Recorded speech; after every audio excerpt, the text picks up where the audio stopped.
Self-checking. How do I self-check and self-monitor? In this unit, students will learn how to monitor their own work, mood, and behavior to become more independent and reflective learners. We'll introduce strategies that help them stay aware of their emotions, recognize common mistakes, and strengthen their executive function skills.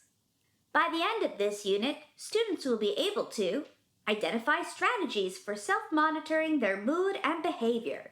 Engage in deep reflection on how they use executive function strategies. Throughout the lessons, we'll guide students in building these skills so they can take ownership of their learning and problem solving. Let's get started.